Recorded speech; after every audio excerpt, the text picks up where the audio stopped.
Hot topic and issue pag-usapan natin. Vice President Sara Duterte sinabing huhukayin niya ang dating Pangulong Ferdinand Marcos Sr. at ipapatapon ang katawan nito sa West Philippine Sea. Matapos ngang matanong si Vice President Sara kung nakalimutan na ba ng mga Marcoses na ang ama nitong si dating Pangulong Rodrigo Duterte ang tumulong sa kanilang ama upang mapalibing ito sa libingan ng mga bayani. Sagot ni Vice President Sara, sinabihan niya si Amy Marcos na kung hindi tumigil sa pagtira sa kanya, huhukayin niya ang katawan ng dating Pangulong Ferdinand Marcos Sr. at ipapatapon nga niya ito sa West Philippine Sea. Matatandaan nga na inusisa ng House Committee on Good Government at ilang mga kongresista ang Office of the Vice President sa paggastos ng Office of the Vice President ng 16 million confidential fund noong 2022 para sa pagrenta ng safe house sa loob lamang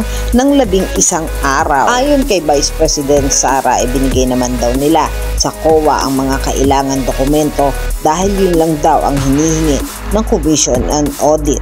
Ano ang kailangan dokumento para sa expenditure at isinabit niya nila iyon. Sagpa ni Vice President Sara, ang hirap daw sa komite, wala daw tinatanggap na paliwanag na galing sa COA at ginagamit lang daw ang pagdinig para hanapan siya ng kasong pang-impeachment. Yan ang mga hot topic and issue dito lamang sa Tambalang JK.